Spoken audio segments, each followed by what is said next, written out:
आपणा सर्वांना नमस्कार. मी रुद्रशेखर जोशी केसरीनंदन आध्यात्मिक यूट्यूब चॅनलमध्ये आपले सर्वांचे स्वागत आहे.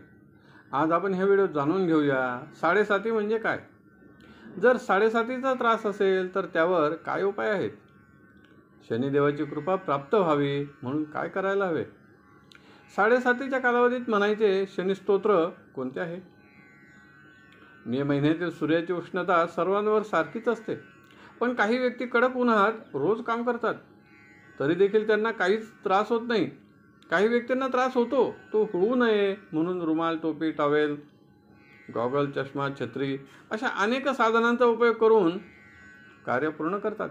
तर काही व्यक्तींनी हे उपाय केल्यानंतरही त्यांना उन्हाचा त्रास होतोच. मग ते डॉक्टरांकडे जातात, त्यांनी दिलेल्या गोळ्या औषधे घेतात व उन्हाळ्याचा कालावधी सुलभ रीतीने पार करतात. अगदी ह्याच सांसारिक उदाहरणानुसार आपण साडेसातीविषयी विचार करूया. संसारात असे कितीतरी व्यक्ती आहेत, त्यांना त्यांच्या जीवनात केव्हा साडेसाती आली व केव्हा निघून गेली हे देखील लक्षात येत नाही. पण काही व्यक्तींच्या जीवनात अनेक संकटे, समस्या, चिंता, व्याधी, क्लेश, वादविवाद, कोर्ट कचेरीचे प्रसंग एका मागोमाग येतच असतात. अशा व्यक्ती भगवंताची भक्ती जरी करीत असतील तरी देखील काही वेळा त्यांना हा त्रास होतोच. त्या त्रासास सामोरे जावेच लागते. तेव्हा त्या व्यक्ती पंडित, पुरोहित, गुरुजी, ज्योतिषी किंवा समस्या मार्गदर्शन करणाऱ्या व्यक्तींकडे जातात, आपल्या समस्या सांगतात. त्यावेळी लक्षात येते की साडेसातीचा कालावधी सुरू आहे. तेव्हा त्यातून सुलभतेने पार होण्यासाठी काही उपाय ते सांगतात.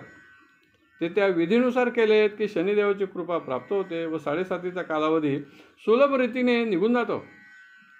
मग ही कृपा प्राप्त होण्यासाठी काय उपाय आहेत हे जाणून घेण्याआधी साडेसाती म्हणजे काय हे जाणून घेऊ. शनी हा ग्रह एका राशीत 2.5 वर्षे परिभ्रमण करतो. कुंडलीतील कोणताही ग्रह ज्या राशीत असेल त्या राशीपासून 12वी राशी, ती राशी व त्यापासून दुसरी राशी, ह्या 3 राशीतून प्रत्येक 2.5 वर्षे शनीचे परिभ्रमण सुरू असते. तोपर्यंत त्या ग्रहाला तो दूषित करतो. हा कालावधी 7.5 वर्षांचा होतो, म्हणून या कालावधीस या ग्रहासंबंधी शनीची साडेसाती सुरू आहे असे म्हटले जाते. उदाहरणार्थ, एखाद्या व्यक्तीच्या कुंडलीत कन्या राशीत चंद्र आहे तर सिंह, कन्या व तूळ या 3ही राशींमधून शनी पूर्णपणे निघून जाईपर्यंत साडेसातीचा प्रभाव राहतो. यात पूर्ण 7.5 वर्षे त्रास होतो असे नाही. काही कालावधी सुलभतेने देखील निघून जातो. पण जर का साडेसातीचा त्रास होत असेल तर भगवान शनिदेवाची कृपा प्राप्त होण्यासाठी लोखंडाची वस्तू, तेल, काळी तीळ, उडीद दान द्यावे. दर शनिवारी शनिदेवाचे दर्शन घेऊन तीळ, तेल, उडीद, रुईच्या फुलांची माळ, मीठ अर्पण करावे. यावेळी आपणास मंत्र येत असेल तर उत्तमच.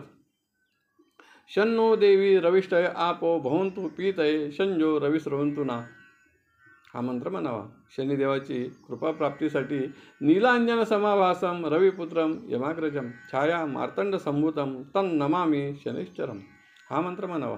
किंवा कोनस्त पिंगलो बभ्रू कृष्णो रौद्रोंतको यमा सौरी शनिश्चरो मंद पिप्पलादेन संस्तुता, या मंत्राचा रोज 108 वेळा किंवा त्या पटीत जितका शक्य होईल तितका जप करावा.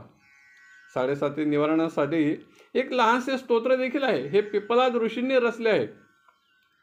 पिप्पलाद उवाच नमस्ते कोण संस्थाय पिंगलाय नमोस्तुते, नमस्ते बभ्ररूपाय कृष्णाय च नमोस्तुते, नमस्ते रौद्रदेहाय नमस्ते चांतकाय च, नमस्ते यमसंज्ञाय नमस्ते सौरये विभो, नमस्ते मंदसंज्ञाय शनिश्चर नमोस्तुते, प्रसादं कुरु देवेश दीनस्य प्रणतस्य च, असे हे केवळ 6 ओळींचे स्तोत्र आहे. हे रोज म्हणावे, ज्यामुळे शनिदेवाची कृपा प्राप्त होऊन साडेसातीचा कालावधी सुलभतेने निघून जातो.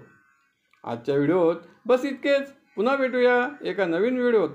व्हिडिओ आवडला असेल तर जरूर लाईक करा, शेअर करा आणि व्हिडिओच्या खाली असलेल्या सबस्क्राईब शब्दावर जरूर क्लिक करा. धन्यवाद. नमस्कार. जय केसरीनंदन.